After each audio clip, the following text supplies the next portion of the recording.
How's it going, everybody? Rye here today, and we are back with our Hut 23 No Money Spent Road to Bread, the Road to Glory that we are doing this year, and we are jumping straight into it today here in episode 19, the second half of our champs this weekend. This one was less fun. I don't know. I saw some of you in the comments that you also did not enjoy Hut Champs this weekend. I don't know if it's the cross-platform or what it is. It's probably just this weekend was just a bit weird with everybody having off. But here we go, guys. We're jumping in, and make sure you stick to the end of this video. We got a huge pull, and that wasn't huge. There's a huge surprise, a huge pack pull. I opened a small pack, and we get an actually pretty decent player. That was not a pretty decent play, though, for me. Absolutely getting dunked on by our opponent here. Next, our opponent's going to wiggle his way into the zone and force that one across the crease. Maybe if I don't poke with Campbell, I'm able to block that one off. That was a bit unfortunate there. Timu Solane, not the free one. I saw a couple of those, and I was like confused. I'm like, is everybody using like the 83 Solane? No, it's oh my god. And that goes between the legs of our defender there on the back door, which is just super upsetting because it's like he's trying to stop the puck and it just goes between his legs.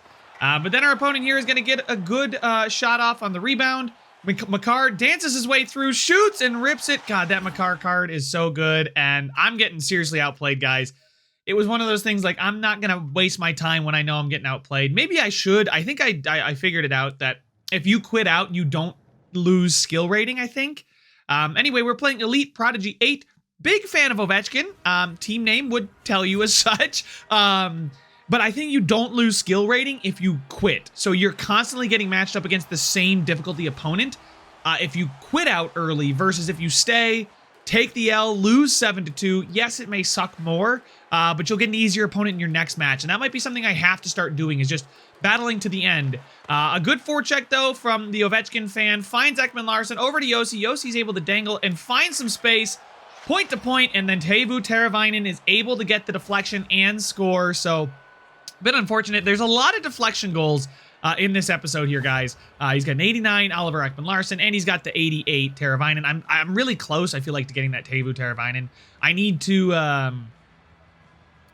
play some squad battles and just grind that out. You know, it'll also get me some of the other players, maybe some more collectibles to get DeBrincat up. So, got to play some squad battles on my free time. But here we go. DeBrincat is going to find Dougie Hamilton. Up to DeBrincat. Goes across to Zibanejad, who happens to keep the puck. Finds DeBrincat with a great move. And we are able to tie up the game. It is 1-1. And yeah, I got a little lucky there, but it felt deserved. It wasn't that crazy. I've seen crazier stuff happen against me, so I'm not going to apologize for being able to hold on to that puck. People just kind of bounce off body checks. But our opponent now, and again, Zegers literally skates through the stick, and Poulin is somehow able to hold on to the puck, not get checked. We stop the pass, and then Teuvo Teravainen picks it up because it was still a loose puck. So that one really sucked. A couple times I thought I should have knocked the puck off, or at least delayed him, slowed him down, and it just didn't work. And then able to bury that one in tight. So unfortunate, but we are only down 2-1. It is not over yet. Obviously, guys, I've been trailing a lot and then making a habit of coming back. I need to get the leads sooner in games, but we are going to get checked as Spooner. But Blake with a really solid poke check. I don't know where I'm going on that pass. I think I was trying to go to Kachuk and it went to Meehan. But I just get beat around the outside, and I'm able to prevent the shot from going in. But Kucherov is able to dangle around, backhand, and oh my goodness, just, you know, I even knock it off with Campbell, and I'm just frustrated at this point. I'm out again. Okay, this is probably one, I can't remember. I might have been getting absolutely dominated, and, you know, my one goal was like one of 2 shots on net. I can't remember. But I don't think I would have quit if it was only 3-1 and it was competitive, because I normally don't quit. But today, whatever reason, I woke up that day feeling like I wasn't going to deal with anything tough. I guess you could say I tried to make it easy on myself, but take it easy on the mental health aspect of this. But our next opponent here, the Tuscan Roadrunners logo with a powder blue jersey, and they are going to come up the ice now midway through the first. Marchand with the toe drag. Carlson's on him, prevents the shot. Hedman goes, and yeah, there's another tip goal. And like I said, guys, there's a lot of tip goals. I found that like I was giving up at least one a game, Maybe not, maybe if not 2. So maybe it's something I need to start incorporating in my own game. I mean, this guy's team is base Pasta, base Marchand, base Hedman. I mean, they're all base cards, right? You can see I'm switching my strategies there to crash the net. So this was, I was trying too much to play like my opponent instead of playing my own game. And that's another thing. I feel like every weekend I come out with some tips for you guys. Just play your own game. Don't try and play the game your opponents are playing. Obviously adjust to what they're doing, but play the way you play. And I am going to play the way I play here. And Zibanejad is able to get in there, get his own rebound. I tried to go to Solane. It went off the skate of the goalie, and Zibanejad just puts it back home, and we are back in this one. We now have life. It's 1-1. I mean, you know, obviously, even if my opponent was playing better, but horrible defense. Like, did you guys see that? That was I'm just like, see ya. I just took, I think it was Carl's. I can't remember who I took. I think it was, actually, no, it was Quinn. And I just booked it. I'm like, see ya, I'm going to the bench. I don't know what I was doing, but Kucherov, Yossi, Fox, like, it's a good team, but it's like all base cards, right? They're not the superstars. They're not the power-up cards. And this is just, my opponent's just good. Credit to them. They got the Pelicans jersey. I love those. Those are so nice. But yeah, terrible defense on my part on that one. I can't just leave the zone. Good Lord. But here we go. I am switching all my strategies back with just 9 seconds left in the second period here. We got to go aggressive, so we go for the push. Tkachuk gets in, and Tkachuk is going to get another goal for the club, guys. I don't know. I've got 50 seasonal collectibles right now, and I'm ready to do the X Factor pull. But if it's not a good one, we have 3 X Factors that I'm willing to not do, right? We've got whoever we pull if it's a bad one. We've got Kendall Coyne Schofield, and we've got potentially Matthew Tkachuk. So I'm thinking, let me know your thoughts down in the comments. Do you think that's a good idea, or should I just do it and then wait and not re-roll Tkachuk, right? Because we could do the re-roll right after we did the seasonal collectible. But this one, a bit unfortunate. Our opponent is able to get the rebound. It was right on Shesterkin's pad, but Kyle Connor just tucks it in. He's able to pull it past him. They do have the power-up Mitch Marner, which, you know, like I said, this was not a team where I was like, oh my God, I'm outgunned, I'm out-teamed. I was just outplayed, straight up outplayed. I had just quit 2 games in a row. My 3rd game of my session here. I was not feeling good. I do hop in Discord, though, with one of the moderators, and he was actually there for some of my successes. So there is success coming in this episode. Don't you guys worry about that. It's not on that zone entry there. I can't get in. He's going to stop. Pull it back. Zegras. Nobody's covering the slot. And that's a good goal from my opponent, and I believe that's the last goal in this game. But so we took 3 straight L's. So after going 2-2-1 to start off our champs weekend, which was average, right? I think I played Wednesday night, and then this was, I want to say Friday night. No, it was Saturday. This was Saturday. But you guys can see here, we're unable to get the one right at the buzzer there. It wouldn't have mattered, but I would have just liked it. But you guys can see we are able to complete a game, and look, our previous, we're at 10-16. There's no way we should have been at 10-16 at 2-5-1, right? There's no way. So I believe it's because I wasn't just playing the full game out, right? You can see it was pretty close. Our opponent just got better scoring opportunities, right? I started to throw things on. But here we go. Our 4th game, I believe, here, because we are 2-5-1. Yep, we are going to play we skipped it. Yeah, we're excited. Who cares? Habs fan here. I wish they would put your like rivals record there. I guess I don't play rivals all that much, but I get the poke check off, but I can't stop him. An absolutely great dangle from him. I know I got a touch on it, but I was still out of position, came flying over again. I got to stop doing that. But Kaprizov from Larionov there, and our opponent gets an early 1-0 lead. And again, I really just have to stop. I got to get the lead at some point. You know, I feel like the last Hut Champs weekend I showed you guys, I was taking the lead a lot and then blowing it. This time I didn't take it in the first place, but I was coming back for our couple wins. Solane is able to get the shot off. Kopitar tries to get it home. It sits on the goal line because of a force field, but I do get the RB poke check in there and slam that thing home. Kopitar from Solane. You can see I'm in a good shooting opportunity there in the high slot. That Solane card probably is, I'm probably going to take him out. But there we go. There's the poke check from Kopitar. He's pretty happy about it. I was pretty happy about it. And the game is tied. We still have another highlight here before the end of the first period. Fox is going to shoot.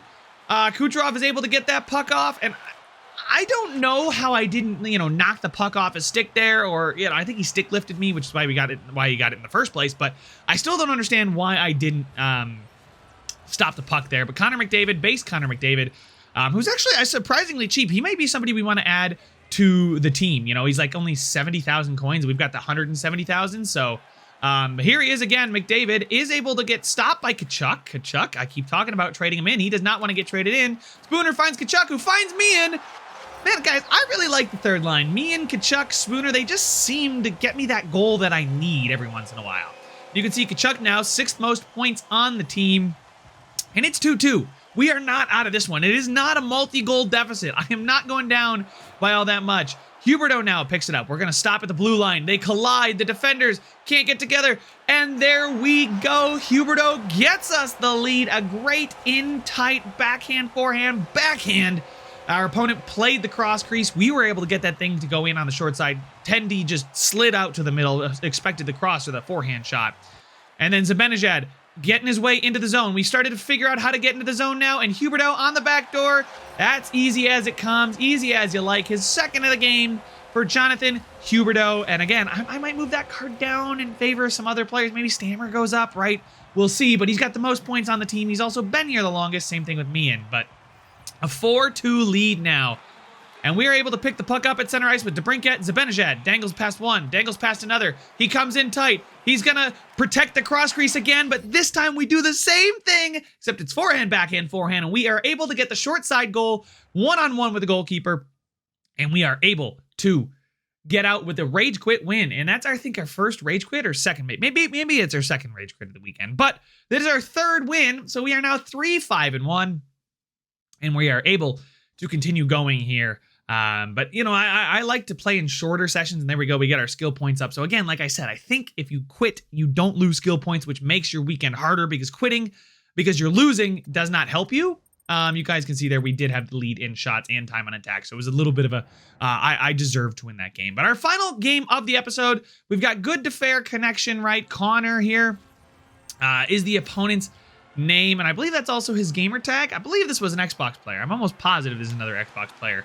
But we are able to match up with our final game of the episode here. Our 5th game of, or 10th game of Weekend League, or Hut Champs. Here we go. Meehan gets in, finds Tkachuk with, again, Meehan to Tkachuk, guys. It is a staple at this point of this third line. And I probably should re-roll Tkachuk if we do the seasonal collectible one and don't get a good player. But again, he's just able to put up points, man. Maybe somebody else could. Maybe Svechnikov coming back would do better because of his shot is a little bit better. But we do take finally, I think I get our first lead early in this one. We score the first goal. We are able to crash over there. Zibanejad is able to put that thing around. McKinnon gets in front, dangles out. I got caught behind the net, and that's a good goal from my opponent. His strategy was a bit weird. It was a bit different. He was firing a lot from the hash marks outside the face-off dot. From there, he was firing. I don't know if there's like a glitch goal or he's shooting for rebounds or what he was doing, but outside the circle, our opponent was shooting for there. And I do a couple poke checks, get caught in quicksand, and Kaprizov, good little wiggle there. Shesterkin was there, but Kaprizov is able to just find a way to get it through. And our opponent takes a 2-1 lead. So I had the early lead, but my opponent here is able to battle back and go up 2-1, but not so fast. We are here early third period. Our opponent cuts to the middle. We're able to stop that with a good body check from Zibanejad that completely knocks him down. He trips over him. We got a Stamkos breakaway, backhand, forehand, backhand, forehand, and Stamkos is able to put that one in, and we have tied the game. It is 2-2, ready to go. Steven Stamkos moves his way up the list in goals, and he scored another one against the Sabres last night. So he's got like 492 now. He's so close to 500, which means we're so close to an upgrade for that Steven Stamkos, but we're able to find Zegras. Breaking into the zone has been hard for me, but we're able to get in with Zegras there. We keep the puck. Stamkos is wide open in front of the net, and that's his second in short succession. You guys notice there's no cut there. We're able to get the puck, the pass out. The goalie maybe should have done a better job, but Zegras is able to get that puck in the corner, get through the body check. He doesn't fall over. He stumbles, loses it, but is able to immediately fire it back out in front of the net. And, oh, by the way, we're not going to cut this video. Pasta now with the puck. He's going to bounce off the defender. The defender's trying to go for a check. Around one. He goes to Stamkos. Backhand. A great move by Stamkos to go with the backhand 1T. And like I said, the stats may look deceiving, right? My opponent was shooting from outside of the faceoff dot, which I'll take every time. And we are able to win this game to get our 4th win in 10 games. Obviously, I got to do better, but that's all I played this weekend. I had planned Saturday night. Sunday was just out of commission, and then, you know, obviously it's over. So we lost our connection to EA servers. Actually, my internet went down as soon as this game ended. Like, my router was done. My modem was fine, but my router was done. I had to reset my router immediately after this game. So I'm not sure if this guy did something, but that's not pretty cool. Don't do that. Don't do that, guys. But we do get the 4-2 victory, the rage quit victory, scoring on 50% of our goals. And like I said, boys, always do your rerolls. I always tell you to do your rerolls. It cannot hurt you. It would never hurt you to do your rerolls. And we pulled a Shesterkin once from this. And this time, guys, it's an X Factor player. We got an X Factor from the reroll. Who is it gonna be? This X Factor could change the way we approach the Kachuk situation.